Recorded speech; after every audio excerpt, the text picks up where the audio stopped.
Are you a reader looking for a good book? Or are you an author who has written a book? Good Books Online is the show that brings readers and authors together.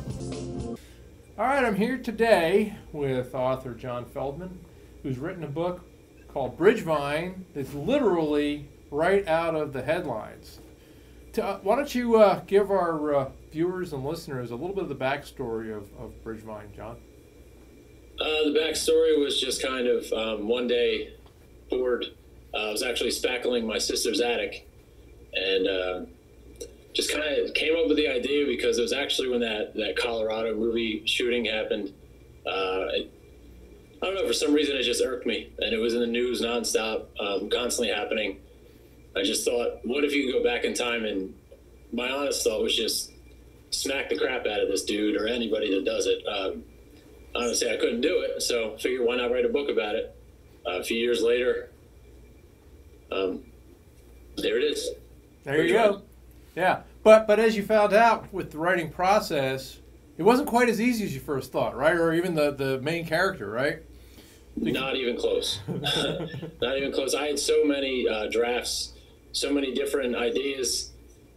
When you say to people you're writing a book about a time machine, you get kind of eye rolls, or people have done that before. And I give a lot of credit to the people who actually have done it before, because it is difficult to write in different time periods and keep it accurate. Yeah, but I mean, you're wasn't like a lot of them where they go back to prehistoric times or Roman times. I mean, these are all very recent events, so yeah. That was kind of interesting, yes. Right? Yeah, and luckily, I mean, nothing is like factual.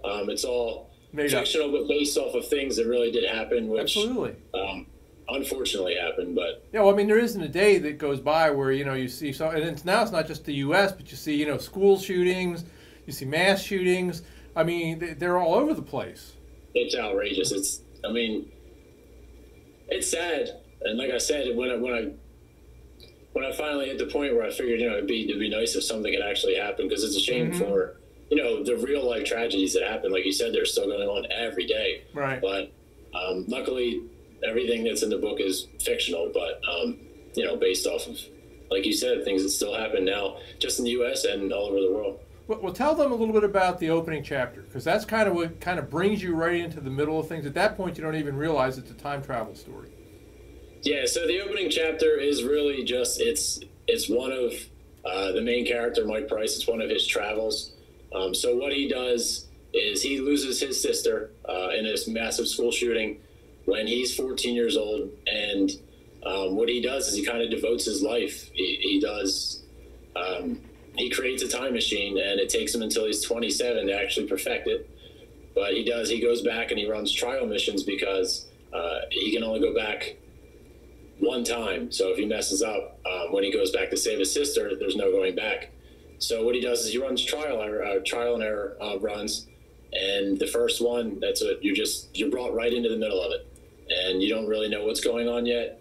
And what I try to do at the end of the first chapter is still leave you kind of on a hook, thinking, what is going on? Yeah, well, not only that, I mean, not only doesn't the reader know what's going on, but neither do the cops who start shooting at him. He's the good guy, right? Yeah, that's true. And that's why I throw, I think, one little phrase in there saying something about him not wanting to shoot back, and that kind of, when you get to the next chapter or the next few chapters, you'll realize that, oh, okay, that's why he didn't want to shoot back, because he's not the bad guy. Yeah, well, but I mean, the thing is that is what would really happen, because you get this idea in your head. Okay, I'm going to go back and I'm going to fix that, right? I'm going to keep the bad guys from taking out these kids or whatever.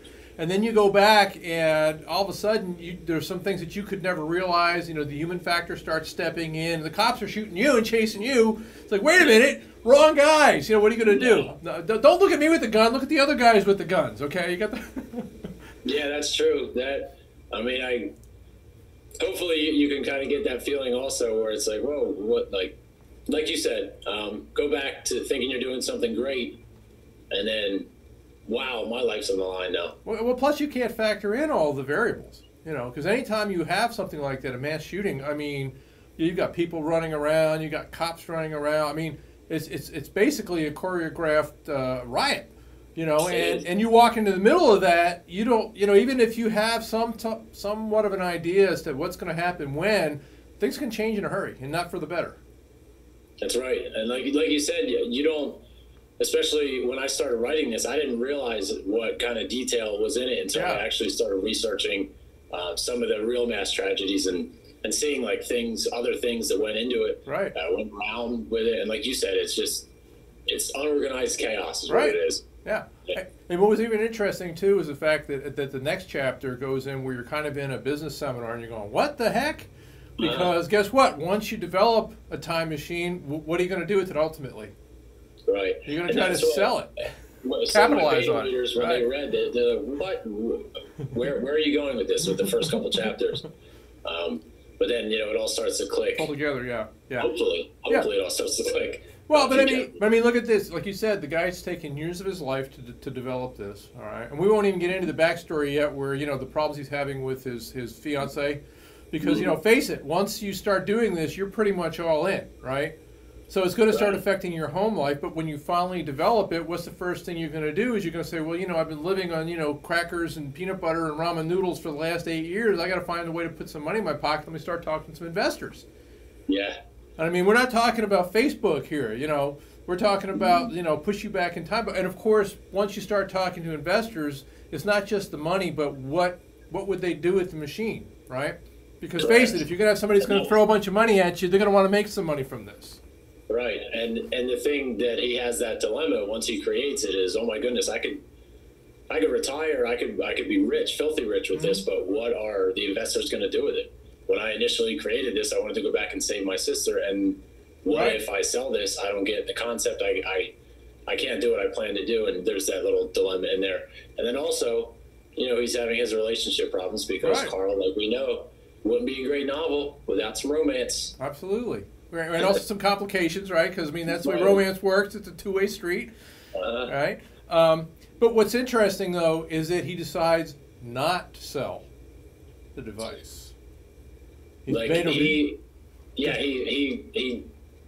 they offer him like $100 million. They offer him $100 million, and his conscience catches up with him, right? Yeah, so that's he finally is able to look past the green and see what he initially started for, which was to save his sister, to get his life back in order. Right. And even though that, you know, the whole basis of this thing was to go back and save his sister, that's not the only mission he undertakes, is it? No, it's not. And that's why it was fun and kind of upsetting to write this book. It was interesting, like I said, to see the different types of mass shootings, of tragedies that went on in the country, and, you know, that I try to instill in the book. And then, you know, just to write them, and like we were saying earlier, trying to get all the detail for them is I guess a lot. Yeah, well, plus, like you said, you had to kind of, you know, dig down deep into that stuff. So after a while, you're probably getting pretty shaken up about it yourself, because it's like the guys that write the books about the serial killers, where, you know, you have to basically live and breathe and think the way they think in order to make the characters work out. So after a while, it kind of starts affecting their psyche. You do, because you have to make it authentic, or some people will call you out if it's not authentic. Pretty much, you have to do your research. So, like I said, with the research, you find the horrible things, and then I did start reading into the backgrounds of the real life people that did it, the Timothy McVeighs. And you start to see that, you know, they come from any background, and we see that nowadays too. Also, is the ISIS thing is starting to catch up and be a little more common, but with everything else, it's, you know, it could be anybody that does it. Yeah. So how did writing the book affect your personal relationships? Mine personally, I did have some people that kind of said, What's wrong with you? Why? Why would you take such a depressing topic? A dark topic, and try to make a profit off it? And it's not really a profit. It's just it was, you know, it's world news. It's something that you know, every writer has an idea. You come up with an idea and you run with it. And I don't know. I'm glad I wrote it. Unfortunately, this stuff keeps happening. I'm not going to write a sequel. That's for sure. Yeah, and you're not quite finished building your time machine yet, right? So you can't go back and change these things. No, not yet. No, I'm 31, but maybe I'll take a little longer than the 13 years to build my time machine. So, Well, it was kind of interesting. How did you come up with the concept for the machine and stuff? In fact, what's the machine called? You actually have a name for it. So it was this is completely, I just came up with the name Molly. A friend of mine, we actually used to call his car Molly. So I just came up with the name Molly, and then to make it seem more, I don't know, I guess technological. Right. MO2Y. Right. It's explained in the book. It took me 30 seconds. There wasn't much into it. I was more worried about the story really than anything else, but I figured, throw a little humor in there for when my friends get to read it. They'll say, oh, I get that. Yeah, but I mean, the point of them building this device, he basically built it in his basement. So it's not like he's like working at CERN, and when everybody's not looking, he's in there actually tweaking, their big super collider. Yeah, so that's also, I can take that, I guess, from my life or from any writer's life, like you may know also, is you have to be kind of a hermit crab in his shell for a long time. Yeah. And you're working on something that big, and that's kind of what he did, was just sit in his basement. Luckily, his girlfriend, fiance was, fine with it until he was complete. So one of the things, too, that you introduced in there was his buddy that eventually turns against him. How'd you come up with that idea? Just another plot twist. Yeah. I mean, once you start writing, chapter after chapter of, just time travels and different, kind of. I didn't want to make the book redundant, so I figured, you have to throw some crazy twists in there. I was thinking that was maybe one of the few twists, that and the ending were two big ones I liked. Yeah. Yeah, it was kind of like Igor turning against Dr. Frankenstein there, right? Yeah, it was definitely a friend to foe type thing. So how long did it take you to write Bridgevine? It actually took me about 2.5 years.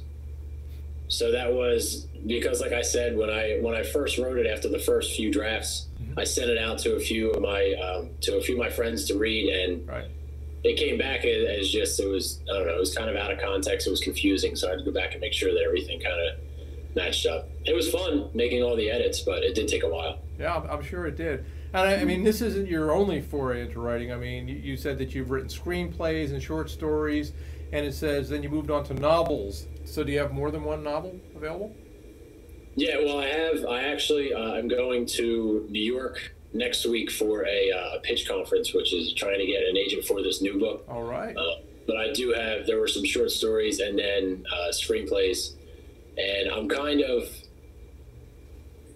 I'm trying to think of the word here, maybe impatient. Mm-hmm. So I started with screenplays, it didn't take off, so I went to shorts, they didn't take off, and then I went to novels. So, well, that's why writers usually solve their problems. They write some more stuff, right? Yeah. So that's for every minute I'm in front of my computer, I feel is one step closer to Stephen King and John Feldman shaking hands. Right. So what's next? Have you come up with an idea for your next novel? I do. I have the one that I'm taking to New York, which I'm pretty excited about. That's I guess I could say that's one man's past meets another woman's future, not time machine related, just I guess difference in character. Right. And it's meant to be kind of a murder mystery type thriller. Then I also have a few more ideas that I'm working on now. I just got really excited about one today. Actually, I kind of threw my fiance out of the room today because I needed to just start going with it. So a true writer, I love it. Get out, I'm writing. Yeah. She loves me now. As far as you know. Anyway, John, hold up your book for the audience to see. So this is Bridgevine. Bridgevine, and you can find it on Amazon. You can also find it, of course, on goodbooks.online. Along with the cover, you'll find a bio, a blurb, and you'll also get some sample chapters from the book to give you an idea of where John's mind is leading him. So check it out. And next week, we're going to have another author on. We will keep you in the loop for all of our upcoming events. And other than that, keep reading good books, folks. Till next week. Thanks.